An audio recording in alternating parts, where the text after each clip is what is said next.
Hello everyone, स्वागत है आप सभी का। तो जैसे कि थंबनेल में देख के आप लोगों को पता लग गया होगा कि आज की मेरी रेसिपी क्या होने वाली है।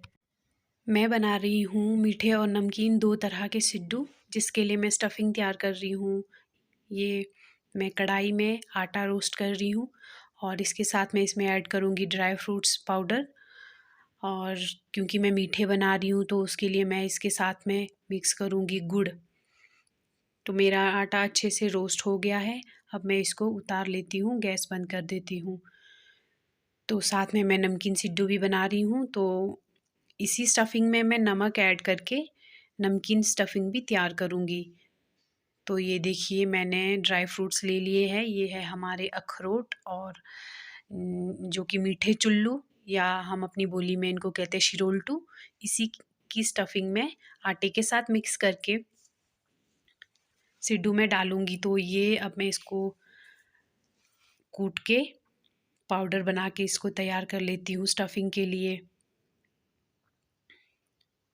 ये मैंने ड्राई फ्रूट्स का पाउडर बना के तैयार कर लिया है। अब मैं गुड़ को कद्दूकस कर रही हूँ। गुड़ हो गई है कद्दूकस।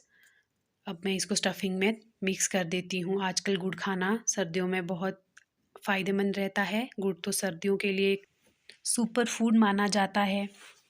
गुड़ को हम वैसे तो किसी भी मौसम में खा सकते हैं, पर सर्दियों में ज़्यादा अच्छा रहता है। ये मैंने मिक्स कर लिया है सब कुछ और अब मैं इसमें थोड़ा-सा पानी ऐड कर लेती हूँ। तो ये मीठी स्टफ़िंग हो गई है तैयार। तो ये इसमें मैं थोड़ा नमक ऐड कर लूँगी और आटा भी है तैयार। आटा मैंने शाम को ही लगा के रख लिया था। तो ये बहुत अच्छे से फूल चुका है, अच्छे से फ़र्मेंट हुआ है। रात को ही मैंने इसे यीस्ट और गर्म पानी से गूँध के रख लिया था। क्योंकि आजकल सर्दियाँ हैं, तो आटा जल्दी से फ़र्मेंट नहीं होता है, ठंड बहुत ज़्यादा होती है, इसलिए रात में ही फ़र्मेंट करने को रख के ये बहुत अच्छे से फ़र्मेंट हुआ है। तो इसको अब पहले थोड़ा गूँध लेते हैं, क्योंकि इसमें जो एयर है, इसमें जो हवा है वो रिलीज़ हो जाएगी, जिससे आटा अच्छे से तैयार होगा सिड्डू बनाने के लिए। इस तरह से आटा फ़र्मेंट होके जब हम सिड्डू इसके बनाएँगे तो वो हमारी हेल्थ के लिए बहुत बेनिफिशियल होते हैं। वो जो इस तरह का फूड होता है हमारी आंतों में जाके गुड बैक्टीरियाज़ को बढ़ाता है। और इस तरह हम ईस्ट से, विनेगर से या दही जैसी चीज़ों से भी हम आटा फ़र्मेंट कर सकते हैं, कोई दूसरी चीज़ फ़र्मेंट कर सकते हैं। जब कोई चीज़ हम इस तरह से फ़र्मेंट करके कुक करते हैं या फ़र्मेंट करा हुआ फूड हम यूज़ करते हैं, तो उसमें एक थोड़ा-सा खट्टापन होता है, जो कि हमारे डाइजेस्टिव सिस्टम के लिए बहुत अच्छा होता है। इस तरह का फ़र्मेंट करके कुछ फूड हमने बनाया है, तो वो हमारी आंतों में जाके जो गुड बैक्टीरियाज़ होते हैं, उनकी संख्या को बढ़ाता है। तो मेरी सारी सामग्री हो गई है तैयार, तो मैं अब शुरू करती हूँ सिड्डू बनाना। तो फर्मेंटेड फूड जो होता है हमारे पेट के लिए, हमारे पाचन तंत्र के लिए बहुत अच्छा होता है। ये हमारी भूख को बढ़ाता है, हमारी आंतों को मज़बूती देता है और जो डाइजेस्टिव सिस्टम होता है उसे सही बना रहता है।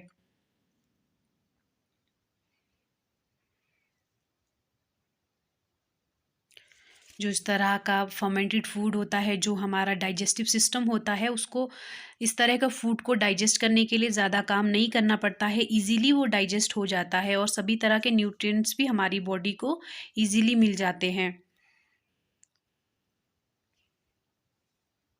हार्ट के लिए भी बहुत अच्छा होता है इस तरह से फर्मेंटेड और स्टीम्ड फूड, क्योंकि हम सिड्डू पूरी तरह से स्टीम करके ही बना रहे हैं, तो इस तरह का फूड हमारे लिए बहुत अच्छा होता है और जो ब्लड सर्कुलेशन होता है उसको भी ये बहुत अच्छा मैनेज करता है, बैलेंस करता है।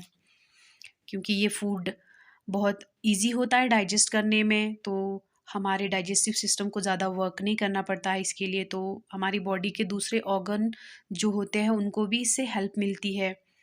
जैसे कि लिवर को भी लीवर का हमारे फूड को डाइजेस्ट करने में कितना बड़ा रोल होता है, तो लीवर भी जब इस तरह से ईज़ी टू डाइजेस्ट फूड पे वर्क करता है, तो अ, उस लीवर को भी स्ट्रेंथ मिलती है। फर्मेंटेड फूड में जो हल्का-सा एक खट्टापन होता है, उससे जो हमारे पेट के अंदर जो कुछ केमिकल्स होते हैं या फिर कोई हानिकारक तत्व होते हैं, तो वो ईज़िली बाहर निकल जाते हैं और जिससे लिवर भी पूरी तरह रिलैक्स रहता है और कोलेस्ट्रॉल को भी ये बैलेंस करता है।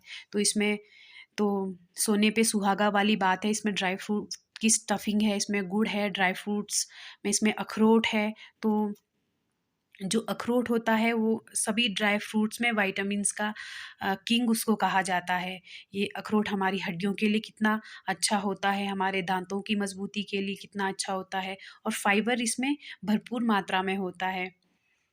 हार्ट को हेल्दी रखने के लिए भी अखरोट का यूज़ अच्छा माना जाता है और अखरोट खाने से ब्रेस्ट कैंसर और कई तरह के कैंसर को भी कम करने में ये हेल्प करता है और कई तरह के कैंसर के खतरे को इससे कम किया जा सकता है। ड्यूरिंग प्रेगनेंसी अखरोट का सेवन बहुत अच्छा होता है और आजकल सर्दियों में इसकी तासीर, क्योंकि ड्राई फ्रूट्स जितने भी होते हैं उनकी तासीर गर्म रहती है, तो ये बहुत अच्छे होते हैं हमारे लिए और हमारी इम्यूनिटी को बढ़ाते हैं और तनाव और जो स्ट्रेस लेवल होता है उसको कम करने में भी अखरोट बहुत अच्छा होता है। तो हमें आजकल सर्दियों में भरपूर मात्रा में ड्राई फ्रूट्स का सेवन करना चाहिए, गुड़ का भी सेवन करना चाहिए। गुड़ का सेवन हम करते ही हैं, गुड़ की चाय बनाते हैं, काढ़ा बनाने में भी गुड़ का यूज़ करते हैं।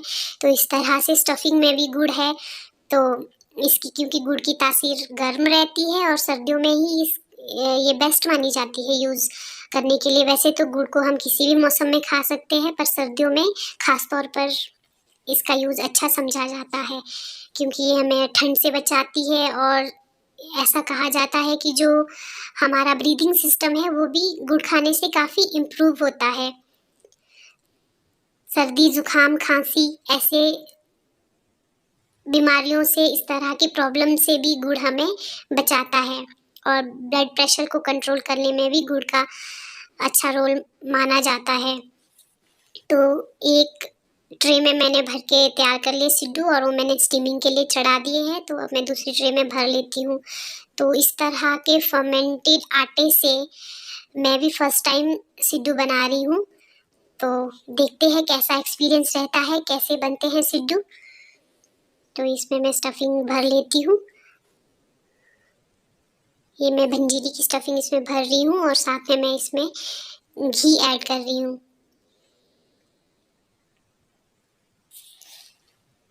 तो मैंने अपनी पिछली वीडियो में भी भंजीरी के सिड्डू बनाए हैं। अगर आप मेरी पिछली वीडियो देखना चाहते हो तो मैं डिस्क्रिप्शन में उसका लिंक दे दूँगी, आप वहाँ से देख सकते हो।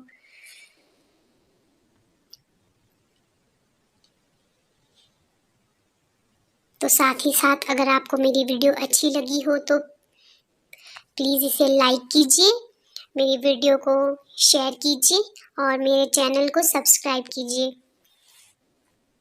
तो मैं इस तरह से तैयार कर रही हूँ सारे सिड्डू, नमकीन, मीठे और भंजीरी की स्टफिंग वाले। तो इस तरह से मैं इसमें स्टफिंग भर देती हूँ और इसको मैं एक अलग तरह की शेप का बनाना ट्राई करती हूँ। तो ये एक मोमोज़ के जैसी शेप या समोसे की जैसी शेप मैं इसको देना चाह रही हूँ, तो देखती हूँ कैसा बनता है। तो इस तरह से मैंने इसको फैला लिया है और अब इसके कॉर्नर को मैं ऐसा हल्का बाहर को खींच के मोड़ देती हूँ और इसको एक कचौड़ी की जैसी शेप देने की ट्राई करती हूँ।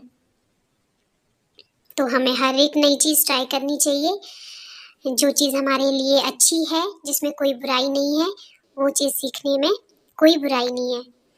तो हमें हर एक नई चीज़ को एक्सेप्ट करना चाहिए, सीखने की कोशिश करनी चाहिए जो हमारे लिए लाभदायक है।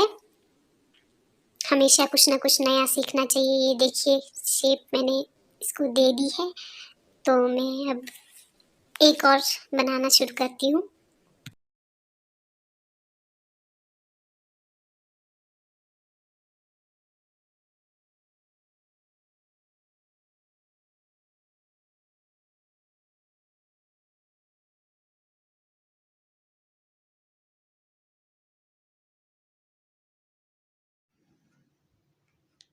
इसको भी मैं वैसी ही शेप देना चाह रही हूँ जैसे मैंने पिछले सिड्डू की बनाई है।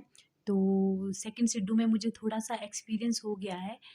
अब मैं इसको थोड़ा कॉन्फिडेंटली जल्दी-जल्दी से इसके कॉर्नर को मोड़ के इसको अच्छी-सी एक शेप दे रही हूँ।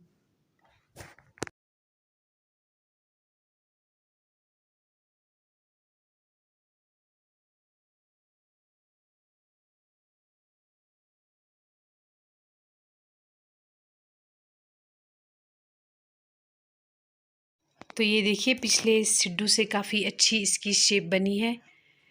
तो मैं अब ये लास्ट वाला भी तैयार कर लेती हूँ इसी तरह की शेप देके। इस तरह की शेप जब हम किसी चीज़ को देते हैं तो बच्चे काफ़ी खुश होते हैं। वो खाना ज़्यादा पसंद करते हैं इस तरह की इंटरेस्टिंग चीज़ें।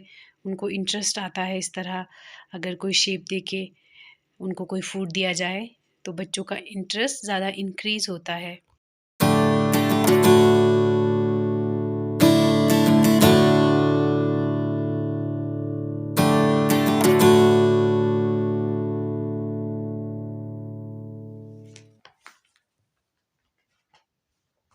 तो सभी सिड्डू मेरे तैयार हो गए हैं। अब मैं इसको भी स्टीमर पे लगा देती हूँ। तो पकने के बाद दिखाती हूँ आप लोगों को कि कैसे बने हैं, कैसे पके हैं। तो देखिए मुझे लग रहा है कि मेरे सिड्डू पक के तैयार ही हो गए हैं। तो चलिए मैं दिखाती हूँ इसको सर्व करके। तो ये सिड्डू हो गए हैं अच्छे से तैयार। तो मैंने इसके साथ बनाई है टमाटर और हरी मिर्च की चटनी और साथ में है घी। तो बिना घी के सिड्डू अधूरे से लगते हैं। तो आप लोग भी बनाइए और इन्जॉय कीजिए। जल्द मिलेंगे किसी दूसरी इंटरेस्टिंग रेसिपी के साथ। तब तक के लिए take care, bye bye, enjoy your winters. Thank you.